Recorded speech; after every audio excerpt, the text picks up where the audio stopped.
Meu nome é Lena Hart, tenho 35 anos. E há 3 meses minha mãe entregou o negócio de 5,2 milhões de dólares que construí do zero em 12 anos para minha irmã mais velha, como se fosse um presente de aniversário. Estávamos sentados em um agradável restaurante italiano no centro de São Paulo, quando minha mãe deslizou uma pasta sobre a mesa, sorriu e disse: Decidimos que sua irmã vai assumir a partir de agora. Faz sentido. Ela tem filhos. Precisa de estabilidade. Antes que eu pudesse processar aquelas palavras, meu pai se inclinou para a frente, me olha nos olhos e acrescentou: Você vai trabalhar para ela. Ela merece mais, ela tem filhos. Lembro do garfo batendo no prato com um pouco mais de força do que o normal. O casal na mesa ao lado olhou para nós enquanto minha irmã tentava esconder um sorriso. Eu não chorei, não discuti. Apenas soltei uma risada curta e incrédula, acenei como se estivesse concordando com um negócio qualquer, empurrei a cadeira para trás e saí daquele restaurante sem tocar na sobremesa que havia pedido.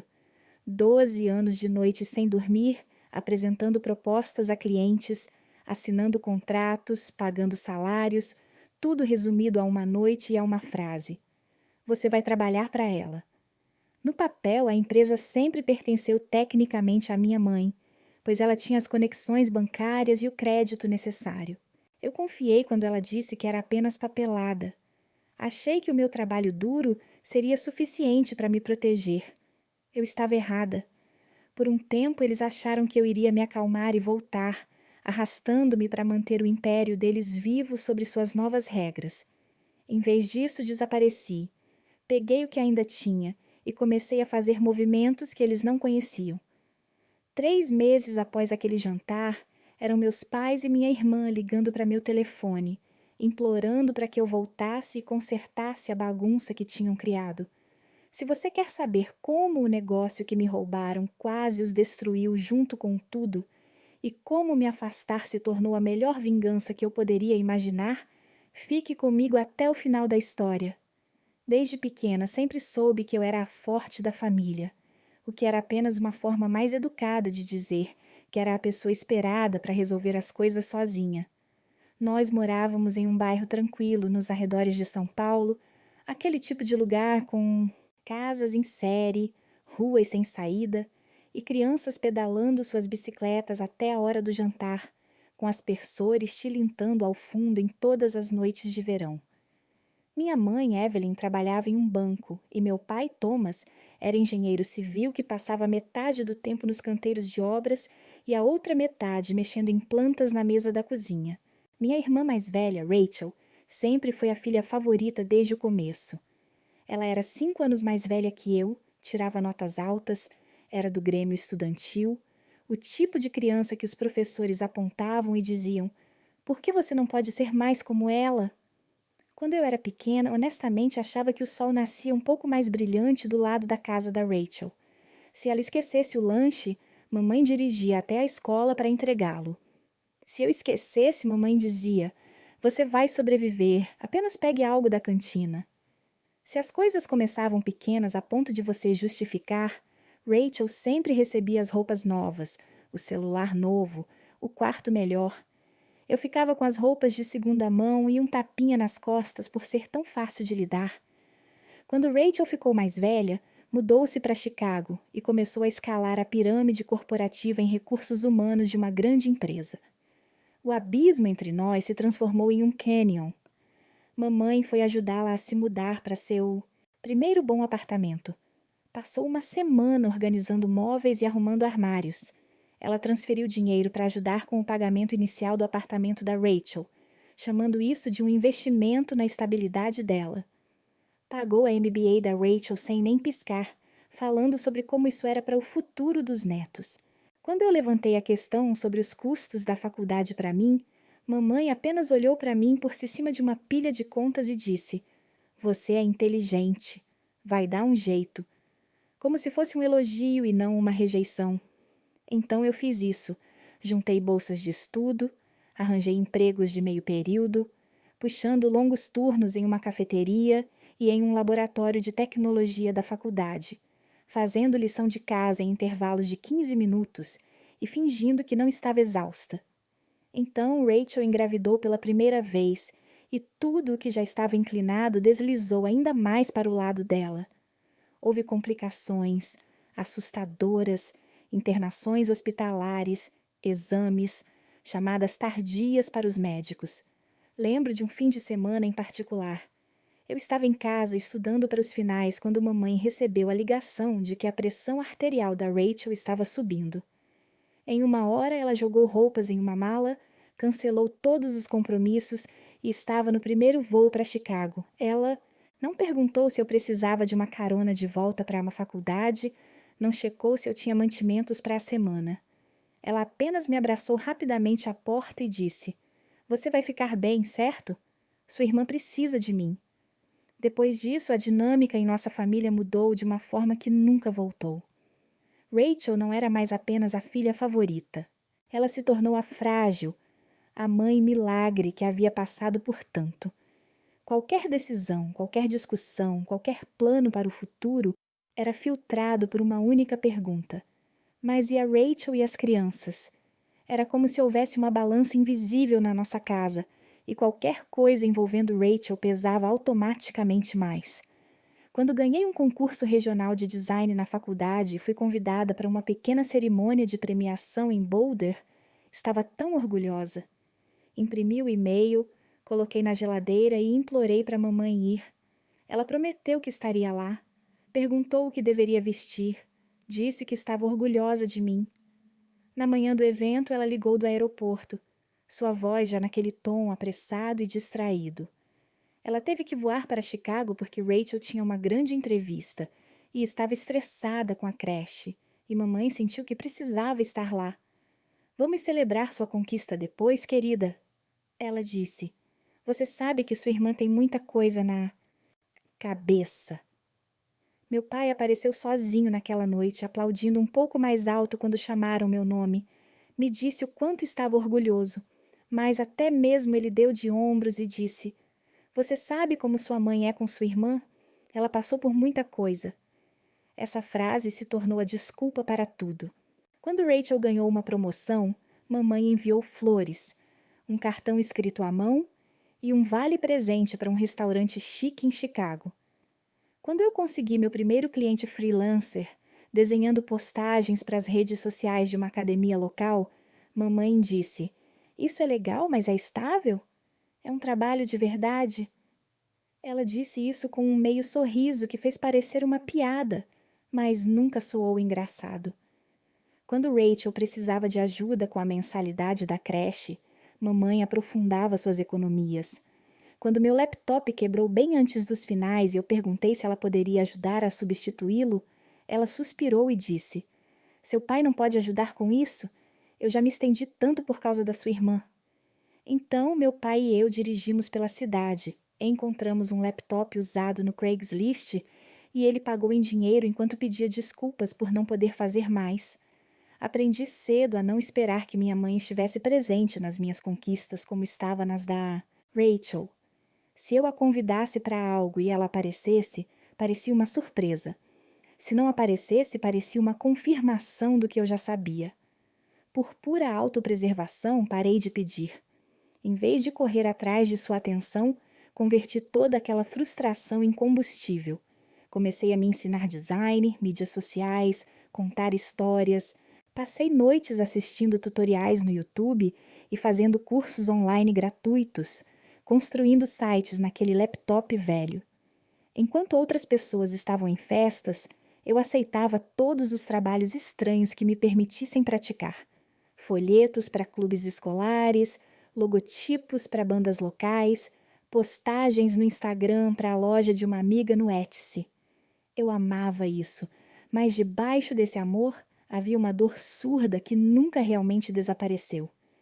O sentimento de que não importava o quão duro eu trabalhasse, dentro da minha própria família, eu sempre seria a que ficaria bem, em comparação com a que quase não sobreviveu. Em algum momento fiz uma promessa silenciosa para mim mesma. Se ninguém na minha família apostasse em mim da maneira que apostavam na Rachel, eu apostaria em mim mesma e construiria algo tão inegável que não poderiam ignorar.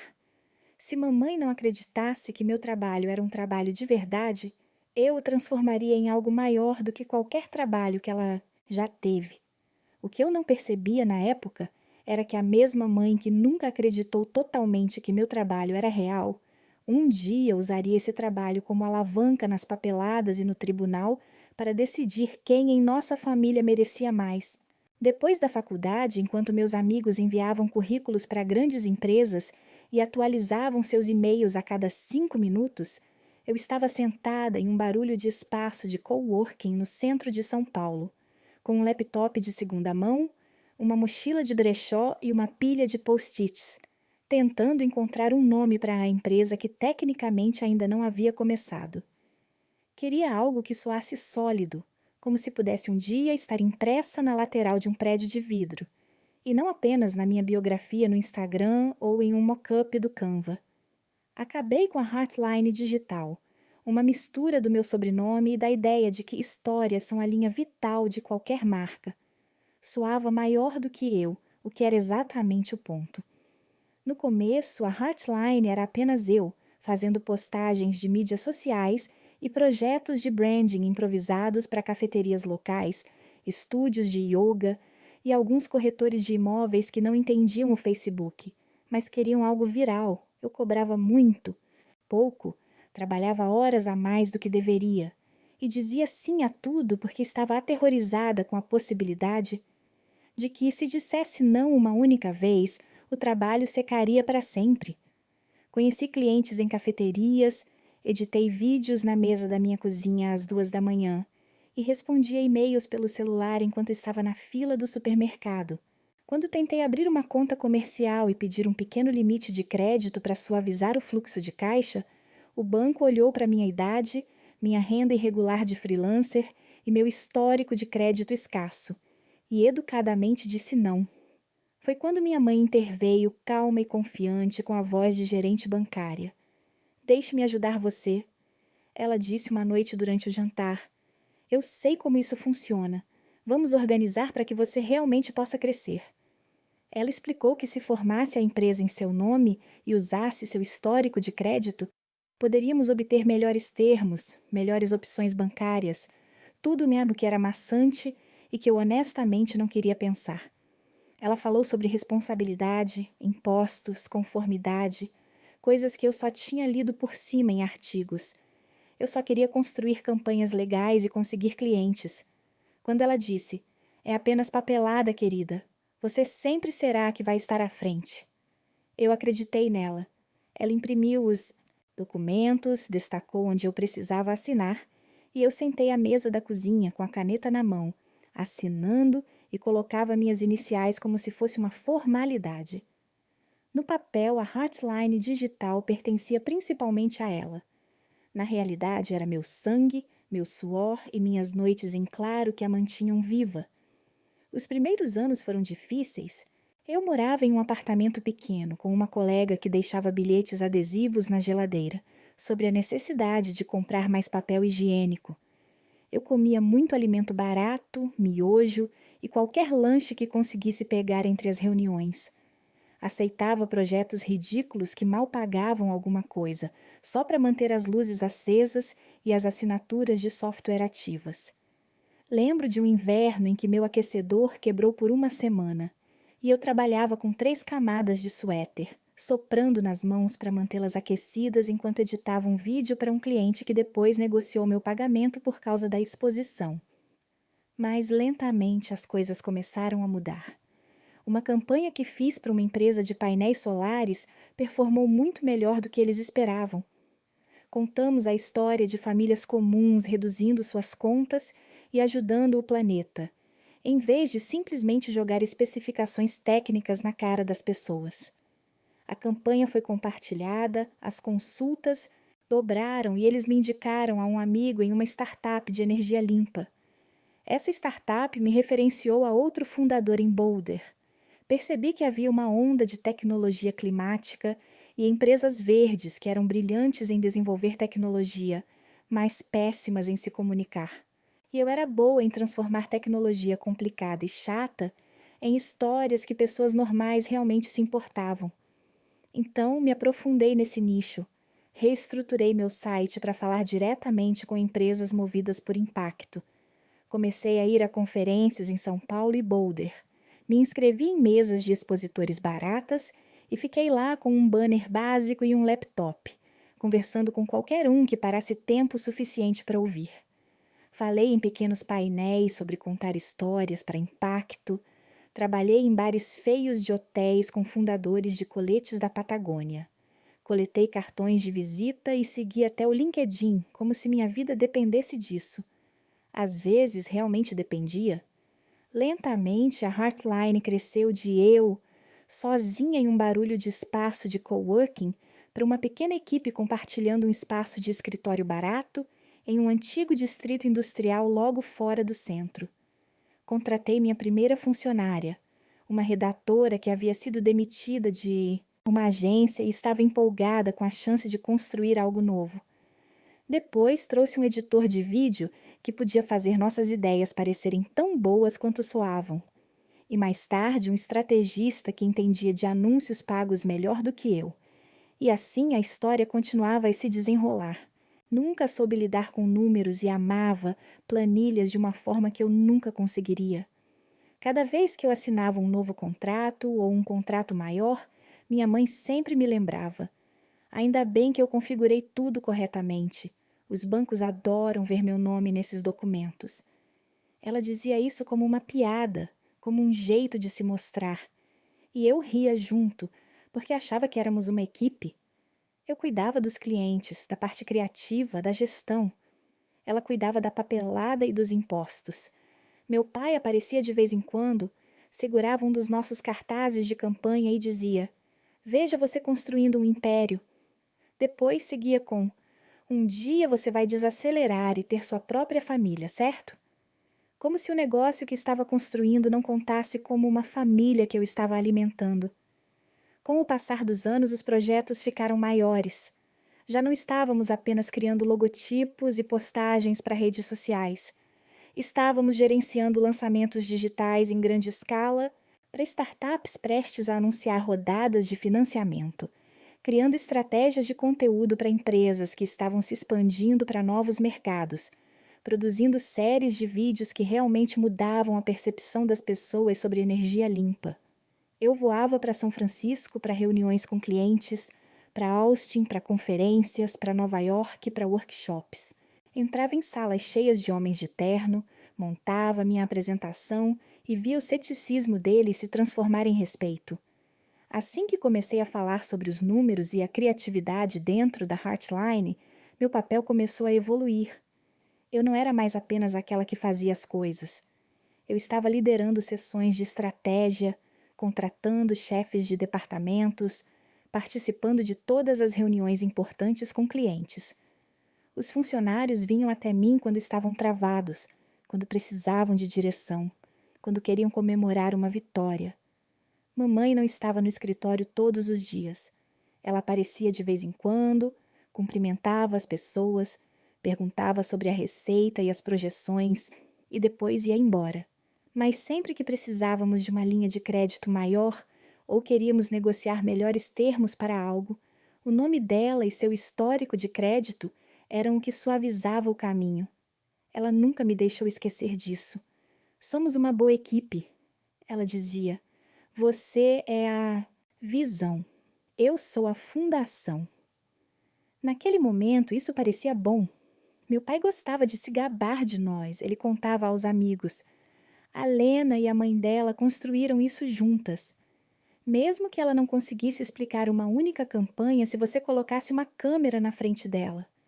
Minha irmã observava de Chicago, metade curiosa, metade desdenhosa, fazendo comentários nos feriados como: "Deve ser ótimo trabalhar online. Eu nunca conseguiria lidar com essa instabilidade."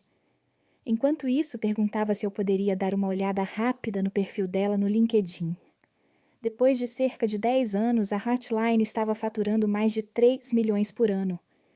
Mudamos para um escritório iluminado e com paredes de vidro no centro de Denver, com nosso logotipo na porta, uma recepção de verdade e uma vista da cidade que tornava as noites longas um pouco mais fáceis de lidar.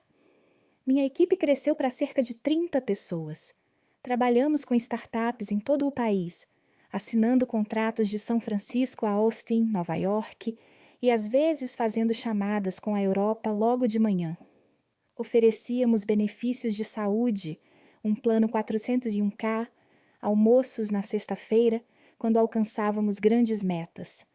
Para muitos dos meus funcionários, a Heartline não era apenas um emprego, era sua carreira, seu aluguel, o seguro de saúde dos filhos.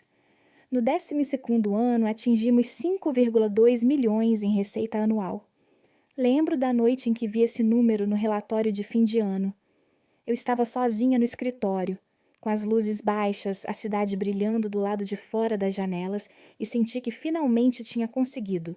Eu havia transformado todos os marcos ignorados, todos os comentários de "isso é um trabalho de verdade?" Cada vez que alguém desconsiderava o trabalho digital como apenas postagens online, em algo que ninguém poderia ignorar. Mamãe ligou para me parabenizar, sua voz calorosa e orgulhosa. "Eu sempre soube que você iria longe", ela disse. "E lembre-se, a maneira como organizamos as coisas é o motivo de você ter conseguido escalar tão rápido. É bom que você tenha confiado em mim." Agradeci a ela porque, em minha mente, ela estava lá comigo do lado das vitórias.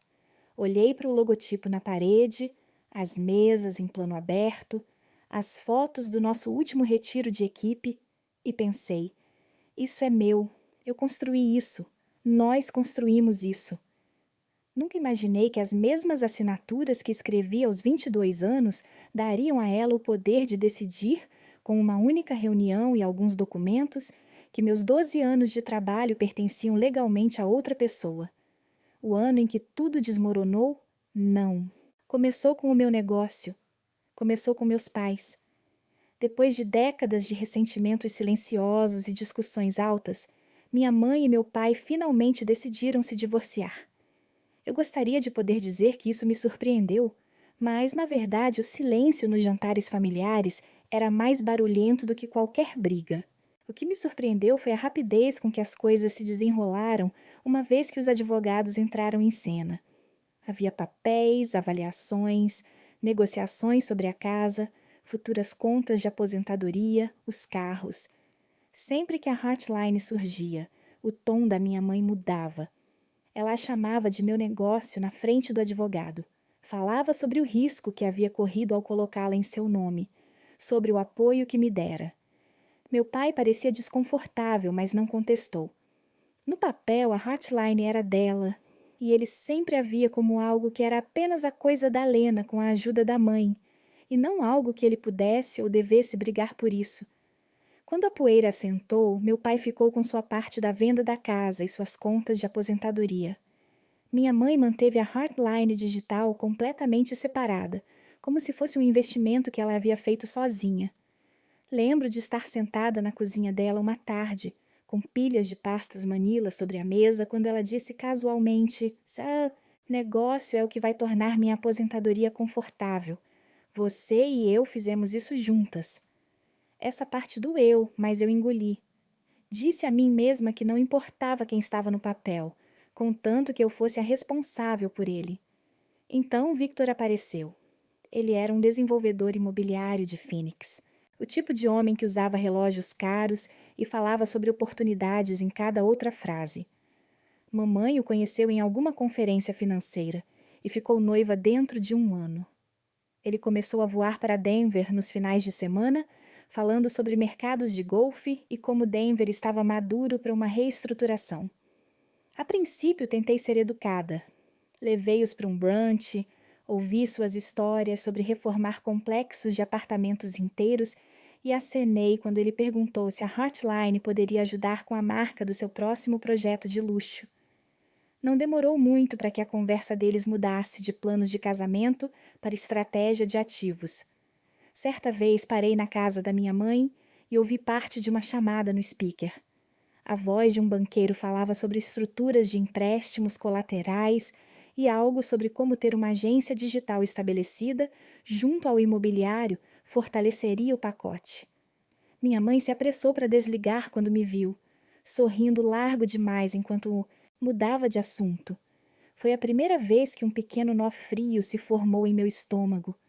Algumas semanas depois, mamãe e Victor se casaram em uma pequena cerimônia em Phoenix. Rachel voou para cá com o marido e as crianças. Meu pai não foi. Estava lá, vestindo um vestido que comprei de última hora, assistindo minha mãe prometer eternamente a um homem que já via meu negócio como uma linha em seu próximo projeto. Quando voltamos para Denver, minha mãe sugeriu um jantar em família para falar sobre o futuro. Ela fez uma reserva nesse restaurante italiano no centro. Toalhas brancas, jazz suave, aquele tipo de lugar onde as pessoas celebram promoções e aniversários. Parecia inofensivo. Não era. Nós estávamos lá, eu na frente dos meus pais, Rachel ao lado da minha mãe, com o celular virado para baixo na mesa, como se estivesse morrendo por não conseguir checar. Fizemos os pedidos, conversamos sobre as crianças, sobre o mercado imobiliário em Denver, sobre os Broncos. Então minha mãe puxou uma pasta espessa e bem arrumada e a colocou entre as taças de vinho. Estamos fazendo alguns planos, ela disse. Planejamento patrimonial, planejamento de sucessão. Precisamos garantir que as coisas estejam organizadas para que todos estejam bem. Ela falou sobre estar na casa dos 60, sobre querer viajar e sobre não querer trabalhar para sempre. Por um segundo, meu coração realmente se animou. Achei que ela finalmente fosse dizer que estava transferindo a empresa para mim, me tornando formalmente a proprietária do que eu passei 12 anos construindo. Em vez disso, ela se virou para Rachel com aquele olhar gentil e orgulhoso que sempre reservou para ela e disse: "Decidimos que a Rachel vai assumir a Heartline." Ela disse isso como um anúncio em um chá de bebê. Ela tem um MBA, a experiência em gestão e tem 3 filhos para pensar. E isso dará à família dela uma segurança real. Minha cabeça zumbiu, cheia de estática e descrença. Olhei de minha mãe para a pasta e depois para Rachel, que tentava em vão esconder um sorriso. "Do que você está falando?" Perguntei, minha voz calma demais para o que eu sentia no peito. Minha mãe começou uma explicação ensaiada. Ela e Victor estavam se reunindo com advogados e planejadores financeiros. Eles reestruturaram a empresa, transferindo o controle majoritário, os direitos de voto e a autoridade de assinatura-chave dela para Rachel. Eu poderia continuar como uma executiva sênior, claro. Eles me viam como uma COO ou diretora criativa, alguém que faria o trabalho enquanto Rachel tomava decisões de visão geral. Meu pai, que havia ficado em silêncio até aquele momento, finalmente interveio. Ele não parecia arrependido. Ele soava como um homem que convenceu a si mesmo de que isso era racional. "Olha, Helena", ele disse, se inclinando para a frente. "Você está solteira, é flexível. Você vai ficar bem, não importa o que aconteça. Sua irmã tem uma família inteira para cuidar. Você vai trabalhar para ela. Ela merece isso. Ela tem crianças." Ali estava, a frase que pegou todos os meus 20 e poucos anos e 30 e poucos anos, e os achatou em uma nota de rodapé ao lado da maternidade da minha irmã. 12 anos de riscos, de estresse, de folha de pagamento e noites sem dormir, pesados contra o fato de que Rachel tinha 3 filhos. Eu encarei os documentos na pasta e as pessoas que deveriam me proteger, e percebi que eles usaram cada pedacinho da confiança que eu já tinha dado a eles para construir uma jaula que agora esperavam que eu vivesse. Então, como já contei antes, eu ri. Um som curto e agudo que fez minha irmã se encolher e o sorriso da minha mãe vacilar. Acenei, empurrei minha cadeira para trás e me levantei. "Se é assim que vocês querem, então podem tocar isso sem mim." Saí daquele restaurante sem tocar na minha comida, sem pedir para ver uma única página. Durante a viagem de volta para casa, meu telefone vibrou com mensagens da minha mãe, depois do meu pai, depois da Rachel. Todas variações de "não seja dramática" e podemos conversar sobre isso. Virei o telefone com a tela para baixo no banco do passageiro e continuei dirigindo. Naquele momento, decidi que se eles iam tratar o meu trabalho de vida como um plano de aposentadoria e um prêmio de consolo para minha irmã, a coisa mais poderosa que eu poderia fazer era me afastar e garantir que, sem mim, a segurança recém-descoberta deles não fosse nada além de uma ilusão. Dirigindo para longe daquele restaurante, deixei-me sentir exatamente uma onda de raiva. Depois enfiei isso em uma caixa e comecei a fazer cálculos na minha cabeça. Eu sabia o que havia nas minhas contas pessoais, quais eram minhas despesas, como era minha reserva se eu me afastasse para sempre. Quando entrei no estacionamento do meu apartamento, eu já tinha um plano rudimentar. Eu tinha cerca de R$ 450 mil economizados entre meu salário, bônus e as ações de tecnologia que havia investido silenciosamente ao longo dos anos. Não havia filhos, não havia hipoteca, um carro velho que já estava pago e uma cabeça cheia de tudo que realmente tornava a Heartline valiosa. Se eles queriam tanto assim a aparência da empresa que ficassem com ela. Eu levaria a parte que vivia na minha cabeça e começaria de novo. Na manhã seguinte, entrei no escritório como se fosse qualquer outro dia. Não disse à minha equipe o que havia acontecido no jantar. Apenas observei as pessoas que contratei e treinei, se esforçando para cumprir prazos e responder chamadas de clientes, enquanto minha irmã estava em uma sala de conferências com minha mãe e seu laptop aberto, olhando para planilhas que ela mal entendia. Por volta do meio-dia, enviei meu e-mail de demissão. Ele foi curto, educado e final. Com efeito imediato, eu estava me afastando do meu papel na Heartline digital. Copiei minha mãe e meu pai nele e anexei um arquivo separado com tudo que minha equipe precisaria para fazer a transição dos projetos suavemente. Não fiz um espetáculo, não acusei. Apenas cortei o cordão que eles pensaram que eu nunca teria coragem de tocar. Então fui para casa, abri meu próprio laptop e comecei a redigir o próximo capítulo. Dentro de uma semana já havia protocolado os documentos para uma nova empresa em meu nome, Bright North Studio, sem um proprietário majoritário oculto, sem 4 assinaturas convenientes. Pedi ajuda a um advogado desta vez, uma mulher que se especializou em pequenas empresas e que olhou bem nos meus olhos e disse: "Vamos garantir que ninguém possa fazer com você o que acabaram de fazer." Configuramos a LLC corretamente. Abrimos contas que pertenciam apenas ao negócio e mapeamos uma estrutura onde quaisquer futuros parceiros seriam exatamente isso: parceiros, não mestres marionetes secretos. Encontrei um pequeno escritório em um prédio compartilhado no Denver Tech Center. Nada de luxuoso, apenas uma sala clara com grandes janelas e espaço suficiente para algumas mesas. Na primeira semana, éramos apenas eu e móveis baratos do IKEA, cercados por caixas de papelão e a energia da determinação que pulsava dentro de mim, disposta a começar de novo. O zumbido de uma startup de outra pessoa no corredor. Deveria ter parecido uma queda em comparação ao espaço de vidro da Heartline, mas não foi assim. Sentia que aquele lugar era limpo, era como se fosse meu. Então veio a parte difícil: contar a verdade para os clientes, não a versão bagunçada da família, não a parte sobre traição, filhos e planejamento patrimonial, apenas a parte profissional. Liguei para os clientes que havia trazido pessoalmente para a Heartline, aqueles que tinham meu número de celular, os que eu havia atendido até altas horas da madrugada em dias de lançamento. Em cada ligação, dizia alguma versão de que houve uma mudança na propriedade e na liderança da Heartline. Decidi começar uma nova agência, Bright North, e adoraria continuar trabalhando com vocês se fizer sentido. Nunca pedi a ninguém para deixar a Heartline por lealdade, apenas apresentei a realidade. Quem estaria cuidando de suas campanhas? Quem tomaria as decisões? Em quem confiavam? 70% deles decidiram me seguir. Alguns o fizeram discretamente, esperando o fim dos contratos antes de mudar. Outros se transferiram imediatamente, dizendo abertamente: "Nós não assinamos com sua mãe, nós assinamos com você." 3 dos meus melhores membros da equipe, nossa chefe de estratégia, nossa produtora sênior de vídeo e uma especialista em marketing de desempenho, que basicamente se comunicava em dados, pediram demissão na Heartline e se juntaram a mim na Bright North dentro de um mês. No começo, reduzimos os salários, fizemos café em uma máquina de brechó e usamos cadeiras dobráveis até conseguirmos móveis de verdade. Mas a energia naquele pequeno escritório era elétrica.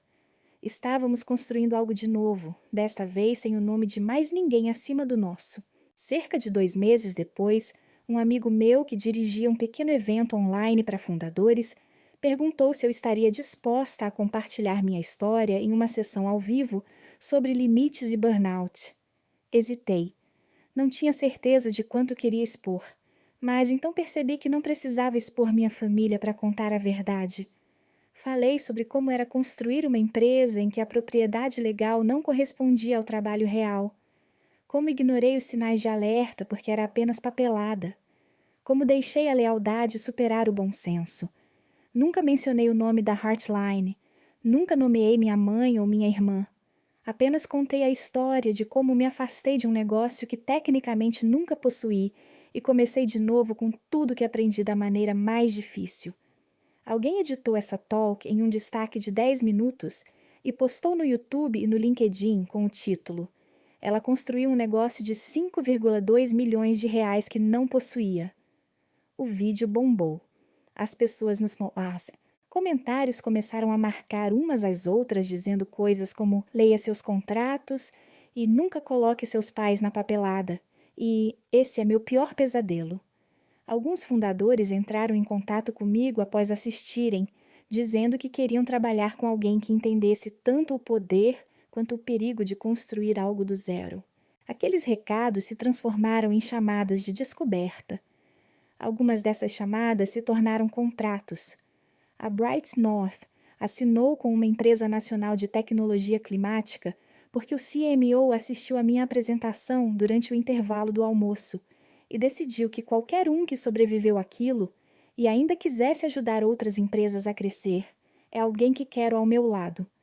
Enquanto meus pais estavam contando a si mesmos que eu voltaria rastejando para manter a Heartline de pé, eu estava sentada em um pequeno escritório em Denver, analisando os primeiros relatórios reais de receita da Bright North Studio.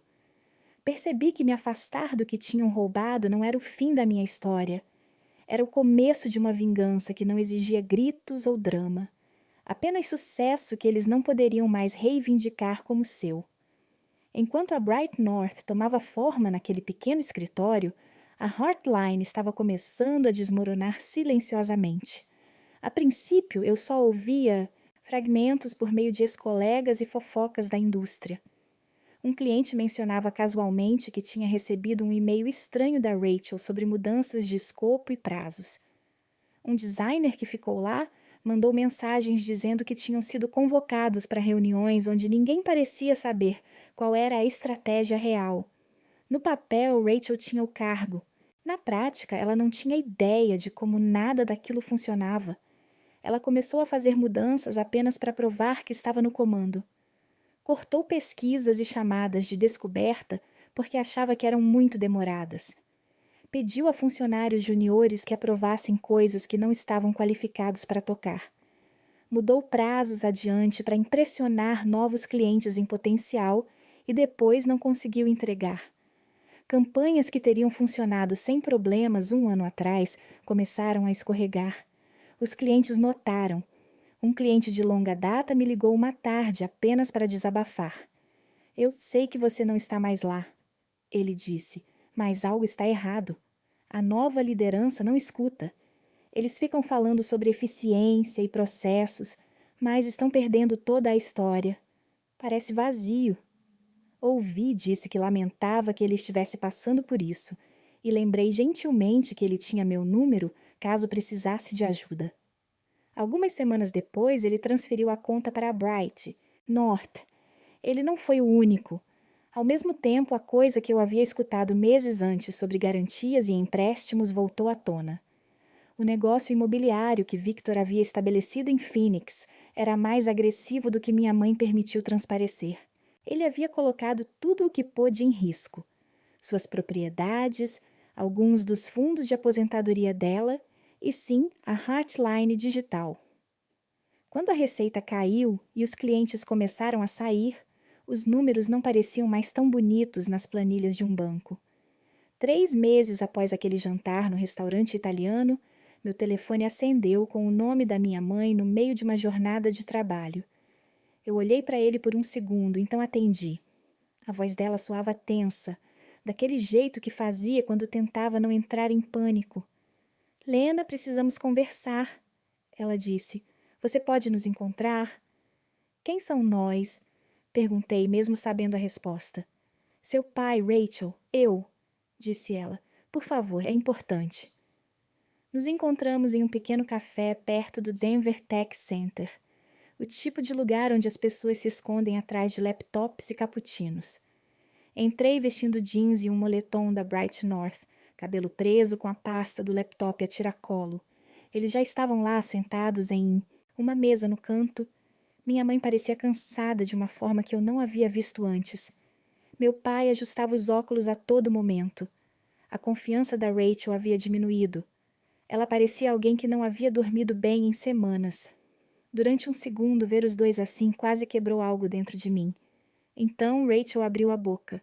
Você nos colocou em uma posição realmente difícil, ela disse como se eu fosse uma funcionária desobediente. Os clientes estão indo para você? A equipe está te seguindo, não é justo. Mantive meu olhar firme e disse, eles são adultos. Eles escolheram para onde ir. Eu não forcei ninguém.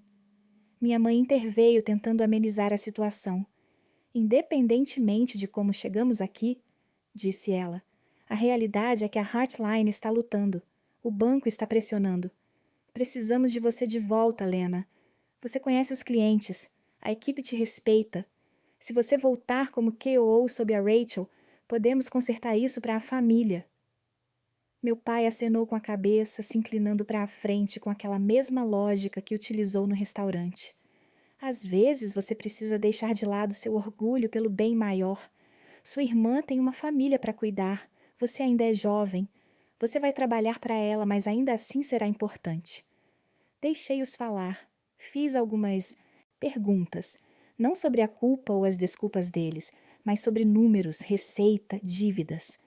O empréstimo ligado ao desenvolvimento do Victor, as cláusulas que eles estavam prestes a quebrar. Quanto mais relutantemente compartilhavam, mais claro ficou. A Heartline não estava apenas vacilando, estava afundando. E se eu pisasse naquele navio, seria arrastada junto com ele. Você poderia comprá-la? Rachel soltou em determinado momento, a desesperação cortando seu tom. Mamãe disse que poderíamos transferir o controle de volta. Se você apenas entrar e consertar, talvez possamos vender mais tarde por um bom preço. Todos nós ganhamos. A ideia deveria ser satisfatória.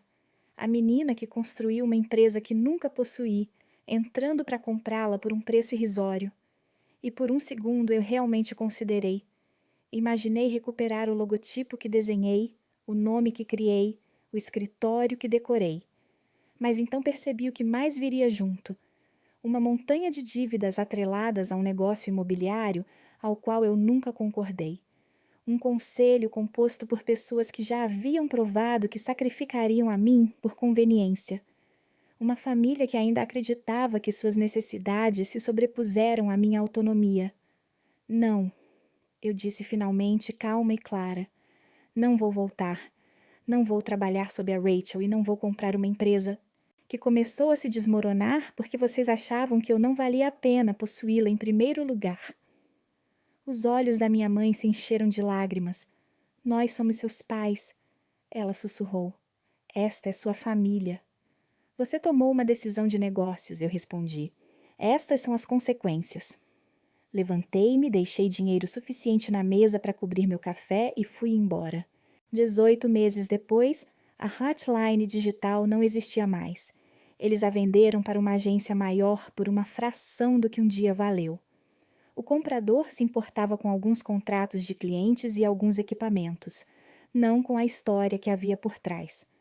Os rendimentos mal cobriram as dívidas do projeto fracassado do Victor. Minha mãe teve que vender a casa em Phoenix, mudar-se para um apartamento pequeno e começar de novo aos 60 anos. Victor saiu discretamente da luta quando a grana acabou. Meu pai pegou trabalhos de consultoria freelancer para conseguir se manter. Rachel e sua família perderam a grande casa suburbana que se esforçaram para adquirir e mudaram-se para um aluguel apertado. Ela me procurou uma vez perguntando se a Bright North precisava de ajuda com RH ou coaching. Respondi educadamente, mas de forma firme, que já estávamos com a equipe completa. A verdade era que meu time merecia mais do que trazer a disfunção da minha família para o escritório. Eles fizeram suas escolhas, eu fiz as minhas, e a diferença entre nós, que antes era apenas emocional, finalmente havia se tornado financeira e profissional também. 2 anos após eu sair daquele restaurante italiano, fiz uma apresentação em um tipo diferente de sala, em um pequeno palco, em uma conferência de tecnologia em Austin, olhando para um mar de fundadores, profissionais de marketing e investidores, e vi nosso novo logotipo brilhando atrás de mim, Bright North Studio. Já tínhamos 45 funcionários naquela época, clientes por todo o país e uma receita anual de pouco mais de 15 milhões de reais. Alguém me apresentou como uma mulher que reergueu tudo do zero, e foi nesse momento que percebi pela primeira vez que eles estavam certos. Eu realmente reconstruí tudo, apenas não da forma como minha família jamais imaginou.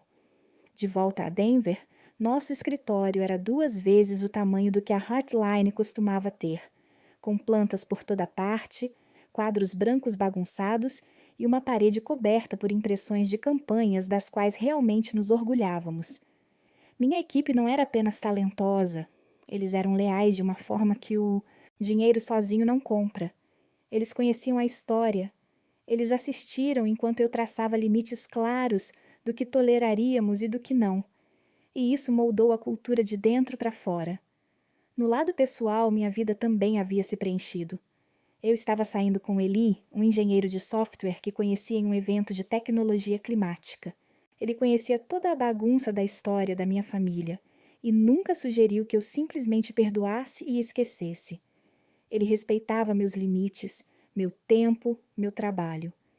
Estávamos planejando uma viagem para a Europa, conversando sobre possibilidades futuras sem atar meu valor a nenhuma delas. Eu não estava com pressa para me casar apenas para provar algo a alguém. Uma tarde encontrei minha mãe em um supermercado de volta a Denver. Ela parecia menor de alguma forma, como se o peso de todas aquelas decisões finalmente tivesse se acomodado em seus ombros. Fizemos pequenas conversas perto da seção de frutas, como estranhas que se encontram. Ela se desculpou silenciosamente, com meio frases e olhares mais do que palavras. Por um momento senti aquela velha necessidade de consertar as coisas, de fazê-la se sentir melhor, de carregar a culpa por todos. Em vez disso, respirei fundo e deixei o momento ser o que era. Um lembrete, não uma reabertura. Algumas semanas depois, deixei um laptop antigo no apartamento dela, o mesmo modelo que ela havia me comprado quando comecei a freelancer, aquele no qual construí meu portfólio inicial. Limpei todos os dados, deixei um bilhete que dizia simplesmente: "Obrigada pelo começo. Eu cuidarei do resto a partir daqui." Não foi vingança, foi fechamento. O que meus pais e minha irmã passaram não foi uma karma mágica. Foi o resultado natural de tratar pessoas como ferramentas, em vez de parceiras, de usar a família como um escudo para decisões egoístas. Meu sucesso não foi retaliação. Foi a prova de que se afastar de pessoas que se recusam a ver seu valor é às vezes o único caminho para a sobrevivência. A verdadeira lição em tudo isso é simples e brutal ao mesmo tempo. Você pode amar sua família e ainda assim dizer não. Você pode ser grato pelo que eles lhe deram e ainda se recusar a deixar que eles possuam seu futuro. Você pode perder o que achava que era tudo e ainda sair com mais do que começou porque finalmente entende que você é o verdadeiro ativo, não a empresa, não o nome no papel. Então, se você algum dia sentiu a pressão de se diminuir em nome da paz, se disseram que você deveria aceitar menos porque as necessidades de outra pessoa deveriam importar mais, pergunte a si mesmo: o que aconteceria se apenas uma vez você escolhesse a si mesmo e seguisse em direção à vida que realmente deseja?